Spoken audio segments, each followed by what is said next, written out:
نحمده ونصلي على رسوله الكريم أما بعد فقد قال الله تبارك وتعالى في الكلام المجيد والفرقان الحميد أعوذ بالله من الشيطان الرجيم بسم الله الرحمن الرحيم قل للمؤمنين يغضوا من أبصارهم ويحفظوا فروجهم ذلك أزكى لهم إن الله خبير بما يصنعون صدق الله مولانا العظيم۔ میرے محترم بھائیوں، دوستوں اور بزرگوں، رمضان میں ایک بہت اہم عبادت ہے روزہ۔ اللہ تعالیٰ کی توفیق سے مسلمانوں کا ایک بہت بڑا طبقہ مرد اور عورتیں روزہ رکھتے ہیں۔ یہ روزہ 3 قسم کا ہے۔ ایک روزہ عام مسلمانوں کا ہے، وہ روزہ یہ ہے کہ صبح صادق سے لے کر غروب آفتاب تک اپنے آپ کو کھانے پینے سے اور نفسانی خواہشات پوری کرنے سے نیت کے ساتھ بچاتا ہے۔ صبح نیت کر لی اور ان کاموں سے بچ گیا اور آفتاب غروب ہو گیا، روزہ ہو گیا۔ عام انسانوں کا یہ روزہ ہوتا ہے اور اس سے آدمی فریضہ ادا کر دیتا ہے، فریضے سے شبودوش ہو جاتا ہے۔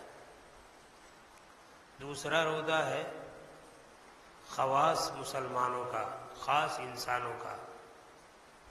وہ روزہ یہ ہے کہ جس طرح صبح صادق سے لے کر غروب آفتاب تک آدمی اپنی خواہشات کو پورا کرنے سے اور کھانے پینے سے اپنے آپ کو بچاتا ہے، ٹھیک اسی طریقے سے اور اعضاء کو بھی وہ گناہوں سے بچاتا ہے۔ مثلا پیٹ کا روزہ ہے تو پیٹ کو روزے کے ساتھ آنکھ کا بھی روزہ ہے، کان کا بھی روزہ ہے، زبان کا بھی روزہ ہے، ہاتھ اور پیر کا بھی روزہ ہے۔ یہ خواص کا روزہ ہے۔ قرآن کریم جو یہ فرماتا ہے کہ روزے اس لیے فرض کیے گئے تاکہ تم متقی بن جاؤ۔ متقی بننے کے لیے اس روزے کی ضرورت ہے۔ اس روزے میں آدمی ان سارے اعضاء کا روزہ رکھے۔ آج مجھے خاص طور پر ایک عضو انسان کی آنکھ، اس سلسلے میں چند باتیں عرض کرنی ہے۔ آدمی آنکھ کا روزہ کس طرح رکھے؟ آنکھ سے جو گناہ ہوتے ہیں وہ گناہ بہت آسان بھی ہے اور بہت خفیہ بھی ہے۔ آسانی سے آنکھ سے آدمی گناہ کر لیتا ہے اور لوگوں سے بچ بھی جاتا ہے۔ اللہ تعالیٰ نے جن چیزوں کو دیکھنا حرام قرار دیا ہے، ممنوع قرار دیا ہے، آدمی ان چیزوں کو روزے کی حالت میں دیکھ لے۔ ایک اجنبی عورت کو دیکھنا ہے خواہشات کے ساتھ، ایک اجنبی مرد کو خواہشات کے ساتھ دیکھنا ہے، موبائل میں ان کی تصاویر کو خواہشات کے ساتھ دیکھنا ہے، یا اسی طریقے سے اخباروں میں دیواروں پر یا پوسٹروں کی شکل میں تصویریں ہوتی ہے، ان تصویروں کو دیکھنا ہے۔ یہ آنکھ کا زنا اتنا خطرناک ہے۔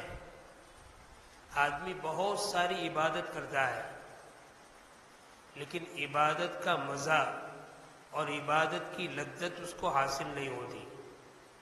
اس کی بنیادی وجہ یہ ہے کہ آدمی اپنی آنکھ کو گناہ سے نہیں بچاتا۔ ساری عبادتوں کا مزہ اور ساری عبادتوں کی لذت حاصل کرنے کے لیے آدمی کو اپنی آنکھ کو گناہوں سے بچانا بے انتہا ضروری ہے۔ اور آج کل یہ گناہ بہت عام بھی ہے، اور اتنا عام ہے کہ اس سے بچنا بظاہر مشکل بھی ہے۔ ہر جگہ بے پردگی، بے حیائی، مرد عورتوں کا اختلاط، موبائل کا شیوع عام، ایسے موقع پر تصاویر بورڈوں پر، راستوں پر اور چوراہوں پر عام، جس کی وجہ سے اس سے بچنا بظاہر مشکل بھی ہے۔ لیکن میرے بھائی، کوئی بھی چیز ایسی نہیں ہے کہ جس سے بچنا ممکن نہ ہو۔ آدمی صحت مند ہے، کوئی مہلک اور مضی بیماری ہو جائے، اللہ تعالیٰ ساری بیماریوں سے ہماری حفاظت فرمائے۔ مثال کے طور پر کسی کو کینسر ہو جائے، ایڈز ہو جائے یا اور کوئی مہلک بیماری ہو جائے، اور اس بیماری میں ڈاکٹر یہ کہہ دے کہ اس چیز سے آپ کی جان کو بچانے کے لیے آپ کو پرہیز کرنا ضروری ہے، آپ نے اگر اس چیز سے پرہیز نہیں کیا تو آپ کی جان خطرے میں ہے، ہلاکت میں ہے، تو آدمی اپنی جان کو بچانے کے لیے وہ چیز کتنی ہی اہم کیوں نہ ہو، کتنا ہی اس کا عادی کیوں نہ ہو، وہ اس سے پرہیز کرے گا، اس سے بچے گا۔ اسے معلوم ہے کہ میں اس کو استعمال کروں گا، اس کو کھاؤں گا، اس کا استعمال کروں گا تو میں مر جاؤں گا۔ تو ٹھیک اسی طریقے سے انسان عبادت کے ذریعے سے اپنے اللہ سے جو تعلق پیدا کرتا ہے اور عبادت کا جو مزہ چکھتا ہے، اس مزہ کو چکھنے کے لیے آنکھ سے ہونے والے گناہ سے بچنا ضروری ہے۔ آدمی جب تک آنکھ سے گناہ سے نہیں بچے گا، بہت زیادہ عبادت کرے، بہت زیادہ ریاضت کرے، لیکن اللہ کا تقوی، اللہ کی معرفت، اللہ کی محبت اس کو حاصل نہیں ہو سکتی۔ حضرت مولانا مفتی مظفر حسین صاحب رحمۃ اللہ علیہ فرمایا کرتے تھے کہ بہت سارے گناہ ایسے ہیں کہ جن گناہ کو کرنے میں انسان کا تقوی متاثر ہوتا ہے، ظاہر میں بھی باطن میں بھی۔ یعنی بہت سارے گناہ ایسے ہیں آدمی لوگوں کے سامنے اس کو کرنے سے بچ جاتا ہے، لیکن بد نظری ایسا گناہ ہے، نظر کا غلط استعمال ایسا گناہ ہے کہ آدمی اگر مولوی ہے تو اس کی مولویت باقی رہتی ہے، شیخ ہے تو اس کی شیخویت باقی رہتی ہے، حافظ ہے تو اس کی حافظیت باقی رہتی ہے، امام ہے تو اس کی امامت باقی رہتی ہے، مقرر ہے تو اس کا مقرر پناہ باقی رہتا ہے، لیکن گناہ بھی ہو جاتا ہے۔ یعنی ان سب کے باوجود بھی آدمی اس طریقے پر خفیہ طور پر گناہ کر لیتا ہے کہ ان ساری چیزوں پر بظاہر اثر نہیں پڑتا۔ اور گناہ ہے، آدمی چوری کرے، آدمی گالی گلوچ کرے، آدمی شراب پیے، تو آدمی دیکھتا ہے شراب پینے سے میں بچتا ہوں، کیوں؟ لوگ مجھے شرابی کہیں گے، اور میں شراب پیوں گا لوگوں کے سامنے تو پتہ چل جائے گا، اور اس میں ایک وقت درکار ہے۔ جوا کھیلوں گا تو اس میں یہ حال ہے، کوئی بھی گناہ کروں گا اس میں یہ حال ہے۔ لیکن بد نظری ایسا گناہ ہے جس میں 1 منٹ چاہیے، 20 سیکنڈ چاہیے، اور کسی کو پتہ بھی نہ چلے، آدمی نے اپنی نظر غلط ڈال دی، بد نظری ہو گئی۔ تو سارے گناہ میں انسان کی اپنی حیثیت اس کے سامنے آتی ہے، اس کا مقام اس کے سامنے آتا ہے، اور مقام اور حیثیت کی وجہ سے وہ گناہ سے بچ سکتا ہے۔ لیکن بد نظری ایسا گناہ ہے کہ جس کے لیے کوئی موانع نہیں۔ اور آج کے دور میں جہاں موبائل عام ہے، وہاں بد نظری اتنی عام ہے کہ اللہ جس کو بچائے وہ بچ سکتا ہے، ورنہ اس سے بچنا مشکل ہے۔ تو آدمی دونوں قسم، تینوں قسم کی تصویروں سے بچے، خود عورت کو دیکھنے سے بھی بچے، عورتیں مرد کو دیکھنے سے بھی بچے، موبائل میں ان کی جو تصاویر ہیں اس کو دیکھنے سے بھی بچے، ان کی جو تصویریں چھپی ہوئی ہے، بورڈوں پر ہیں، سائن بورڈ پر ہیں، اور اسی طرح اخباروں میں ہیں، ان کو دیکھنے سے بھی بچے۔ جب تک آدمی اس سے نہیں بچے گا، تقوی حاصل کرنا، اللہ کی معرفت حاصل کرنا مشکل ہے۔ آدمی اس گناہ سے کس طرح بچ سکتا ہے؟ حدیث میں ہے یہ کتنا خطرناک گناہ ہے۔ حدیث میں ہے النظر سہم مسموم من سہام الشیطان، او کما قال علیہ الصلاۃ والسلام۔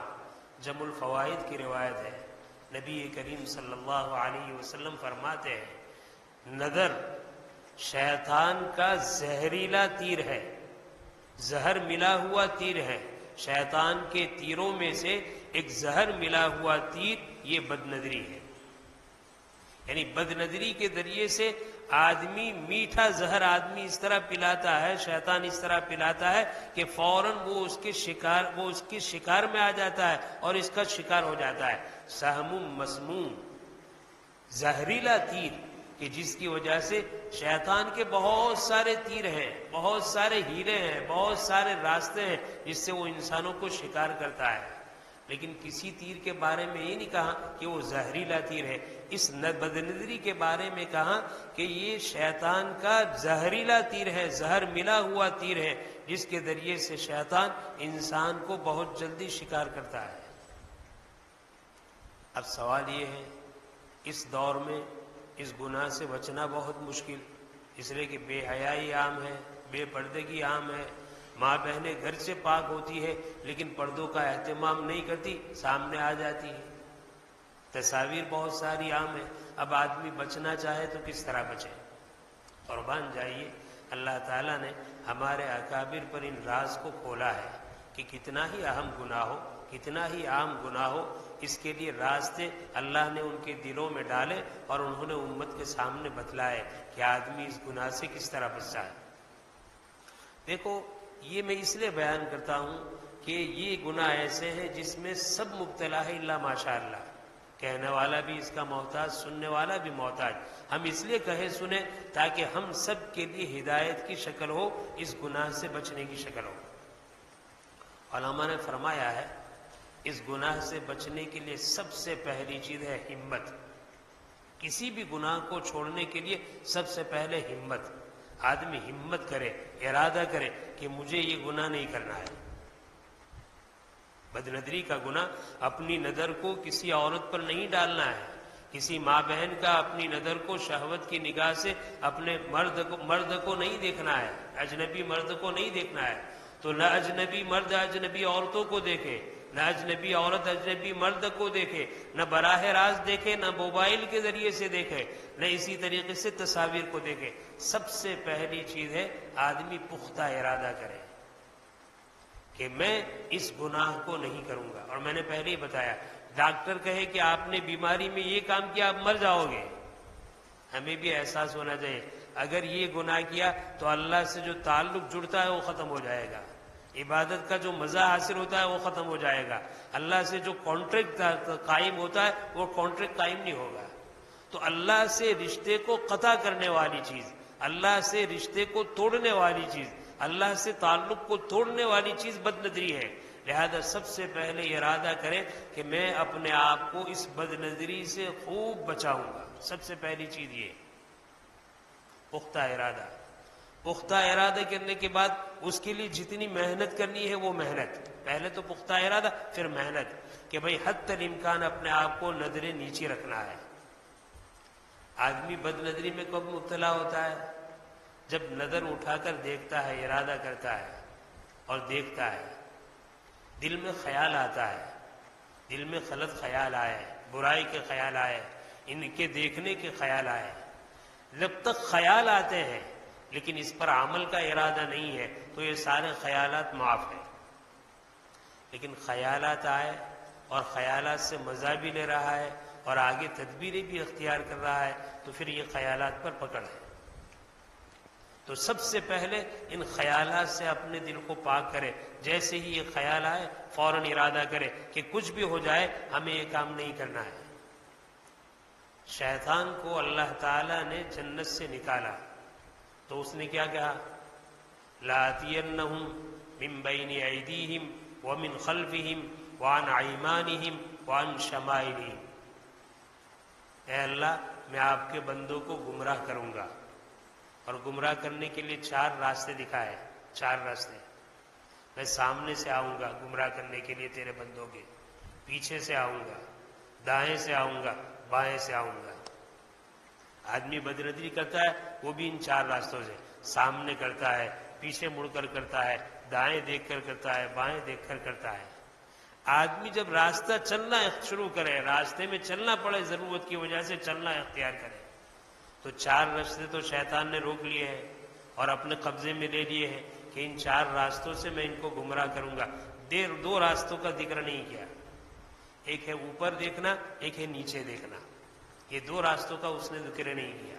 معلوم ہوا شیطان کے اس فندے سے بچنے کے لیے آدمی کے پاس 2 راستے ہیں، یا تو چلتے ہوئے اوپر دیکھے یا چلتے ہوئے نیچے دیکھے۔ لیکن چلتے ہوئے اگر اوپر دیکھے گا تو ظاہری چیز ہے سامنے کیا ہے پتہ نہیں، وہ ٹکرا جائے گا، گر جائے گا، بھی نیچے کھڈا ہے، شیشہ پڑا ہوا ہے، راستہ خراب ہے، وہ اس میں گر جائے گا۔ تو اگر اوپر دیکھے گا تو سامنے والے سے بھی ٹکرا سکتا ہے، راستے میں جو پریشان کرنے والی چیز ہے اس سے بھی بچ نہیں سکتا۔ لہذا 4 طرف سے تو اپنے آپ کو بچانا ہے، اوپر بھی نہیں دیکھے گا، معلوم ہوا چلتے ہوئے نیچے دیکھے گا۔ اس لیے کہ یہ راستہ اللہ تعالیٰ نے رکھا ہے حفاظت کا کہ آدمی چلے، چلتے ہوئے اپنے سامنے دیکھے نیچے دیکھے، سامنے دیکھے گا نیچے دیکھے گا تو راستے کی جو پریشانی ہے، راستے کی جو تکلیف ہے، اس سے بھی محفوظ رہے گا، اور بدنظری کی جو شکل ہے اس سے بھی محفوظ رہے گا۔ تو یہ تدبیر اختیار کرے کہ آدمی نیچے دیکھے، ایک تو یہ پختہ ارادہ اور پھر تدابیر اختیار کرے۔ دوسرا کام ہے، ہم کتنا بھی ارادہ کر لیں، کتنی بھی تدابیر اختیار کر لیں، لیکن نفس و شیطان ہے ہمیں گناہ میں مبتلا کر دیتا ہے، لہذا اس گناہ سے بچنے کے لیے اللہ سے مدد بھی ضروری ہے۔ تو پختہ ارادہ، اس کے ساتھ تدبیریں اور اللہ سے دعا کہ اے اللہ میں نے اس بد نظری سے بچنے کا ارادہ کیا ہے، میں کمزور ہوں، بچانے والی ذات آپ کی ہے، مجھے بد نظری سے بچا دیجیے۔ یہ اگر کرے انسان، کوئی مشکل کام نہیں ہے، یہ ہے کڑوا گوٹ۔ آدمی اپنی نظر پر قابو رکھے، نظر کو جمائے، اجنبی عورتوں کو نہ دیکھے، کڑوا گوٹ ہے۔ لیکن کڑوا گوٹ کب تک ہے؟ جب تک ہمت نہ کرے وہاں تک۔ ہمت کر لے پھر کوئی بات نہیں۔ دیکھو میں آپ سے کہوں، آدمی اچھا ہے، اس کو شکر کی بیماری ہو گئی، ڈائبٹیز۔ اب ڈائبٹیز میں ڈاکٹر نے کیا کہا؟ بھائی تمہیں شکر والی چیز استعمال نہیں کرنا ہے۔ اب بچپن سے لے کر جب تک بیماری ہوئی وہاں تک ہمیشہ شکر والی چیز وہ پیتا رہا، شربت پیتا ہے، چائے پیتا ہے، کافی پیتا ہے، بورنویٹا پیتا ہے، جتنی بھی پینے کی چیزیں مشروبات سب وہ پیتا رہتا ہے۔ اب ڈاکٹر نے منع کر دیا، تو کہا بھائی اب بغیر شکر کے ہم چائے پئیں گے۔ بغیر شکر کے چائے پیتا ہے، پہلے اس سے اچھی نہیں لگتی، ایک دن، 2 دن، 4 دن، 1 مہینہ، 2 مہینہ، پھر دھیرے دھیرے اس کی طبیعت بن جاتی ہے۔ پھر کیسی طبیعت بن جاتی ہے؟ جو چائے پیتا ہے فیکی بغیر شکر کی وہی اچھی لگتی ہے۔ پھر ایک دن ایسا آتا ہے کہ طبیعت ایسی بنتی ہے کہ اب میٹھی اچھی نہیں لگتی، کیوں؟ اس نے محنت کی، کوشش کی، اپنے آپ کو اس پر جمایا اور جانتا ہے کہ میرے لیے نقصان دہ ہے، تو جمایا، تو جمانے کے بعد اب میٹھی اس کو اچھی نہیں لگتی، وہ بغیر شکر کے فیکی پیتا ہے، وہی اسی میں اس کو مزہ آتا ہے۔ تو میرے بھائی یہ گناہ ہے بہت میٹھا، لیکن آدمی ہمت کرے، ارادہ کرے، کوشش کرے، اللہ سے مانگے تو ہے کڑوا گوٹ، لیکن اس کے بعد اس کو ایسا اچھا لگے گا، ایسا اچھا لگے گا۔ کیوں؟ کہ جب وہ اس گناہ سے بچے گا تو اللہ سے محبت پیدا ہوگی، اللہ سے تعلق پیدا ہوگا، جو بھی عبادت کرے گا مزہ آئے گا۔ اب وہ مزہ ہے، اس کو وہ بد نظری نہیں کرنے دے گا۔ آپ نے دیکھا ہوگا عرب لوگ قہوہ بہت پیتے ہیں، چھوٹی سی پیالی ہوتی ہے، اس میں قہوہ ہوتا ہے، کھجور اور چائے، کھجور کی پتی وغیرہ سے وہ بناتے ہیں۔ وہ کیسا ہوتا ہے؟ وہ میٹھا نہیں ہوتا، وہ معمولی کڑوا ہوتا ہے۔ اگر پہلے کبھی کسی نے پیا نہ ہو تو وہ پیتا ہے تو اس کا منہ کڑوا ہو جاتا ہے، لیکن فائدہ بہت ہے، طاقتور بہت ہے، جو بدن کے لیے مفید بہت ہے۔ ایک مرتبہ پیتا ہے، پھر اس کا فائدہ دیکھتا ہے، 2 مرتبہ پیتا ہے، پھر فائدہ دیکھتا ہے، پھر پینے لگتا ہے تو اتنا پیتا ہے کہ اس کے بغیر چین نہیں آتا۔ تو طبیعت ہے، جس طرح آدمی اس کو آمادہ کرتا ہے، جس طرح اس کو چلاتا ہے وہ چلتی ہے۔ تو قہوہ پہلے اچھا نہیں لگتا، لیکن وہ پیتا رہتا ہے، اس کے فوائد سامنے ہے تو پھر اسی کا عادی بن جاتا ہے، پھر پیے بغیر اس کو چارہ نہیں ہوتا۔ تو میرے بھائی اگر اس طریقے سے بد نظری پر ہم نے پہلے کنٹرول کیا، بد نظری پر ہم نے بچنے کا ارادہ کیا اور بچتے رہے، اللہ سے مانگتے رہے، یہاں تک کہ بد نظری چھوٹ گئی، اب ہمیں 2 نعمتیں حاصل ہوئی۔ کیا نعمت حاصل؟ اللہ کی محبت حاصل ہوئی اور اللہ کی عبادت میں مزہ آنے لگا۔ یہ 2 چیز حاصل ہوگی، اس کے بعد کیا ہوگا؟ اب بد نظری کڑوی لگے گی، یہ 2 چیز میٹھی لگے گی۔ یہ 2 چیزوں کا مزہ آ گیا نا، لذت آ گئی، تو یہ 2 چیز اچھی لگے گی، اور اس کے مقابلے میں بد نظری ہے وہ کڑوی لگے گی۔ اب اس سے بچنا آسان ہو جائے گا، لیکن یاد رکھو نفس و شیطان لگا ہوا ہے، ہمیشہ آپ کی یہ حالت رہے ایسا نہیں، پھر کبھی میلان ہوگا کہ بد نظری کی طرف جائے، تو اس کے لیے کیا کرنا چاہیے؟ حضرت یوسف علیہ السلام کا واقعہ قرآن نے بیان کیا، ہمارے لیے وہ راستہ ہے۔ میں نے کہا پہلے ارادہ کرے اور پھر اپنے اعتبار سے تدبیر کرے بچنے کی۔ حضرت یوسف علیہ السلام کو زلیخا نے اپنے محل میں بلا لیا، سارے کمروں پر دروازوں پر تالے لگا دیے۔ اب یوسف ہے اور تنہا زلیخا ہے، حسین و جمیل ہے، ملکہ ہے، خوبصورت ہے، اپنی طرف گناہ کے لیے بلا رہی ہے۔ جب گناہ کے لیے بلایا تو حضرت یوسف علیہ السلام نبی ہے، لیکن بلایا تو میلان ہو رہا ہے، لیکن اللہ کی حفاظت ہے، اور میلان ہونا برا نہیں ہے۔ آدمی کے اندر گناہ کا میلان ہو اور پھر گناہ سے بچے، یہ کمال ہے. گناہ کا میلان ہی نہ ہو پھر بچے، کوئی کمال نہیں. میرے اندر زنا کی خواہش نہ ہو اور میں زنا سے بچ جاؤں، کمال نہیں ہے. زنا کی خواہش ہو، طاقت ہو، موقع ہو، پھر بچوں، یہ کمال ہے. تو زلیخا بلا رہی ہے، حضرت یوسف علیہ السلام کے دل میں میلان ہوا، اللہ نے فوراً حفاظت فرمائی. یہ کمال ہے کہ میلان ہوا پھر اس کے بعد بچے. تو حضرت یوسف نے کیا کیا؟ دیکھ رہے ہیں کہ کمرے میں دروازے پر تالے لگے ہوئے ہیں. اب وہ جانتے بھی ہے کہ میں بھاگوں گا تو کتنا بھاگوں گا دروازے تک، لیکن ان کے بس میں اتنا تھا کہ زلیخا کے جال سے بچنے کے لیے، اس کی ناجائز تدبیروں سے بچنے کے لیے اس سے ہٹ کر دروازے کی طرف آیا. جانتے ہیں کہ تالا لگا ہوا ہے اور بظاہر تالا کھلنے والا نہیں ہے، لیکن ان کے ذمے کتنا کام تھا؟ اتنا کام تھا کہ میں اپنے آپ کو بچانے کے لیے زلیخا سے ہٹ کر دروازے تک بھاگوں. لہذا زلیخا سے ہٹے اور دروازے کی طرف بھاگے. جیسے دروازے کی طرف بھاگے، اللہ نے وہ تالا توڑ دیا، دروازہ کھل گیا. اور آگے بھاگے اور تالا کھل. معلوم کیا ہوا؟ آدمی گناہوں سے بچنے کے لیے اپنے بس میں جتنا ہے اتنا کرے، اس سے کم نہیں کرنا چاہیے. جتنا بچنے کی طاقت ہے، بچ سکتا ہے اتنا خود بچے، پھر اس کے بعد اللہ پر چھوڑ دے. اے اللہ میرا جتنا کام تھا میں نے کر لیا، اب بچانا آپ کا کام ہے. حضرت یوسف علیہ السلام بچنے کے لیے اسی گھر میں، اسی کمرے میں صرف تالے تک دوڑے، دروازے تک دوڑے. یہ ان کا اتنا کام تھا. کیا اللہ میرا کام تھا، میرا کام میں نے کر لیا، اب بچانا آپ کا کام ہے، آپ اپنا کام کر لیں. اللہ تعالیٰ نے اپنا کام کر لیا کہ وہ دروازے تک دوڑے، دروازے کا تالا کھلا، کھلا، کچھ سارے دروازے کے تالے کھل گئے. تو میرے بھائی، سب سے پہلی چیز ہے بد نظری سے بچنے کا پختہ ارادہ، اور دوسرے نمبر پہ اس کے لیے جتنا کچھ کر سکتے ہیں اتنا کرنا، اور ساتھ ساتھ میں اللہ سے حفاظت اور پناہ.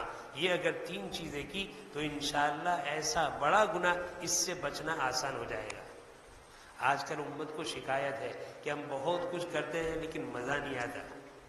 وہ جو عبادت میں دل نہیں لگتا ہے، عبادت میں مزہ نہیں آتا ہے، اس کی بنیادی وجہ ہے کہ ہماری آنکھوں کے ذریعے سے وہ ساری روحانیت ختم ہو چکی ہے، وہ سارا تعلق ختم ہو چکا ہے، وہ ساری لذت اور ٹیسٹ ختم ہو چکا ہے.